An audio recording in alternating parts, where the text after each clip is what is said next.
안녕하세요. 서울성원입니다. 오늘은 지난번에 이어서 산부인과 두 번째 이야기를 해보려고 합니다. 산과가 힘든 이유는 무엇인가와 더불어 부제로 도제식 교육이란 무엇인가에 대해서 이야기를 해보도록 하겠습니다. 지난번에 산과의 위험성이라는 주제로 이야기를 드린 적이 있습니다. 오늘은 산부인과가 힘든 이유에 대해서 이야기를 해보려고 합니다. 의학교육은 대부분 도제식 교육이라 정신적, 육체적으로 힘이 많이 듭니다. 의학에서 도제식 교육이란 게 무엇인지 오늘 같이 살펴보도록 하겠습니다. 10여 년 전에 저는 본과 3학년 의대생이며 산과 병원 실습을 돌고 있는 중이었습니다. 영하의 어느 추운 겨울날에 새벽 4시 30분 저는 병원을 향해서 미친 듯이 달려가고 있었습니다. 저 앞에 산부인과 당시 레지던트 3년차 선생님께서 뛰어가는 것이 보입니다. 부지런히 따라서 병원으로 이동을 했습니다.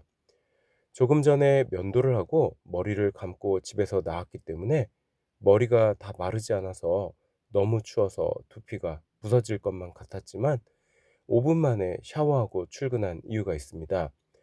이따가 말씀드려 보겠습니다. 도제식 교육을 이해하기 위해서 말씀을 조금 더 드리면 산과 실습에는 총 8명의 학생이 배정을 받았고 보통 4명씩 학생이 팀을 이뤄서 2주 정도 산과에 그날 담당한 교수님의 일거수일투족을 따라서 움직이고 참관을 하게 합니다. 즉, 교수님이 진료를 보시면 진료 참관, 수술을 하시면 수술 참관, 강의를 하시면 강의 듣기 등 모든 행동이 담당 교수님의 스케줄에 맞게 짜여집니다. 그래서 산과 같은 경우에 한밤중에 아이를 출산하거나 응급수술, 응급처치 등이 있으면 바로 핸드폰으로 연락이 오고 분만과 수술, 처치를 모두 완벽히 참관을 해야 됩니다. 만약 한 케이스라도 밤에 잠을 자거나 실수로 전화를 못 받아서 놓치게 되면 그 학기에는 F학점을 받아서 유급받을 각오를 해야 됩니다. 이것이 말로는 상당히 쉬운데요. 실제로 병원에서 당직하면서 살피는 학생도 고역이지만 집 또는 근처에서 대기하는 학생도 엄청난 스트레스입니다. 왜냐하면 샤워하거나 잘 때도 늘 핸드폰을 최고 음량으로 해놓고 대기를 해야 하고요. 이것을 놓칠까봐 걱정되는 심리적인 압박감이 상당합니다. 하지만 교수님 본인 자체가 언제든 응급 상황이 생길 수 있다는 것을 알고 먼저 핸드폰을 놓지 않고 솔선수범하는 것을 알고 있기에 학생들은 이 과정을 당연하게 받아들일 수밖에 없습니다. 의사 또는 의대생 자체도 우리가 존중받는 이유는 필수, 즉 생명과 직결된 관련 과목들을 누구나 반드시 충실하게 이수해야만 의사가 되기 때문이라고 저는 생각을 합니다.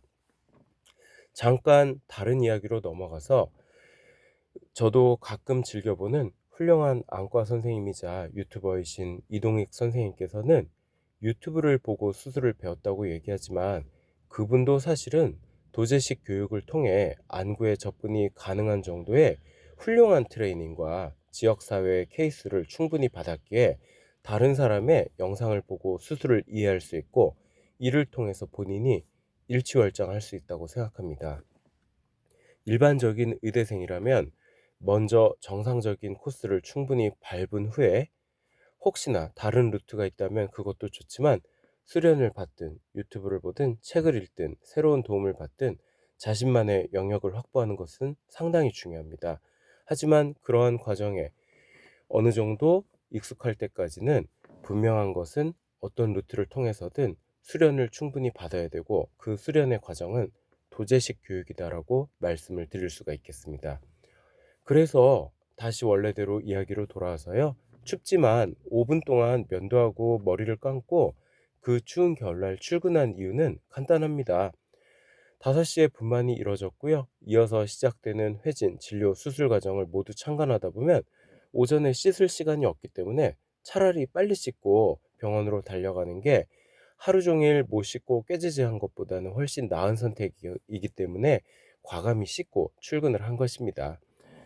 여튼 잘 도착해서 정상 분만이 이뤄지는 것을 보았고, 이어서 시작되는 6시 회진의 컨퍼런스에 참여하고 9시부터 진료실에서 꾸벅꾸벅 졸지 않고 참관을 잘하고 점심시간이 되어서야 아직 하루가 절반밖에 지나지 않았다는 놀라운 사실을 깨닫게 됩니다. 오후에 교육과 발표 수업까지 마치고 나면 오후 6시가 되는데, 이때 응급수술이 있어서 그 응급분만에 참여하게 됩니다. 저는 수술에 참여해서 겸사라도 잡고 있었는데, 저희 팀원 모두 수술실에서 참관을 하고 모든 마무리가 되는 시간이 오후 10시가 되었습니다. 이때 옆에 있던 여학생이 저에게 한마디 하였습니다. 오빠, 수염이 다 자랐어요. 네, 그렇습니다. 오전 4시 20분에 면도를 하였고 벌써 밤 10시가 되었으니 많은 시간이 지났으니 수염이 다 자랐지요. 그래서 제가 말씀드렸지만 면도하고 출근하지 않았겠습니까?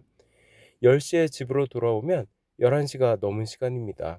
하지만 푹 자거나 할 수 없습니다. 왜냐하면 오늘 배운 케이스를 복습해야 되고요. 주어지는 발표 내지는 응급 연락에 또 대비해야 합니다. 체력적으로, 정신적으로 가장 힘든 파트가 상과 파트라고 할 수 있습니다. 이렇다 보니 교수님의 일거수일투족을 따라다니면서 배우는 진정한 이 도제식 교육을 받은 의대생들은 여기서 의사 면허를 받고 상과 파트에서 만약에 종사하거나 근무하게 된다면 책임까지 중압감이 더해집니다. 그럼에도 불구하고 이 길을 걸어가는 분들에게 존경과 감사한 마음을 저는 가져야 된다고 생각합니다.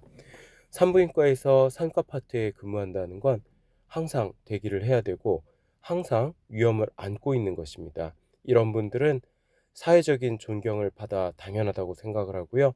이분들이 최선을 다했음에도 필수 불가결한 사고가 발생했을 경우 이분들의 노력을 인정해야 된다고 생각합니다.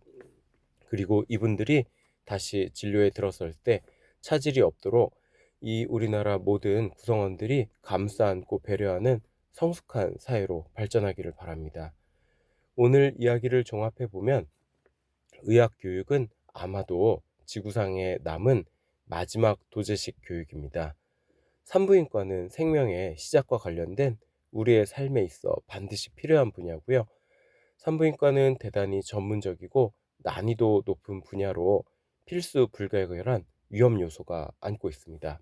산부인과에 근무하는 의료진은 사회적 존경과 이분들의 노력의 결과를 우리가 인정을 해드려야 된다고 생각을 합니다. 이렇듯 상과 파트에 종사하시는 선생님들, 그리고 간호사 선생님들, 수술실에서 상과 파트를 담당하시는 마취통증의학과 선생님들 모두 존경을 받아야 된다고 생각하고 감사하는 마음 다시 드립니다. 오늘 이야기 유익한 이야기 전달드리고자 노력해 보았습니다. 앞으로도 많은 서울 성원 부탁드리겠습니다. 감사합니다.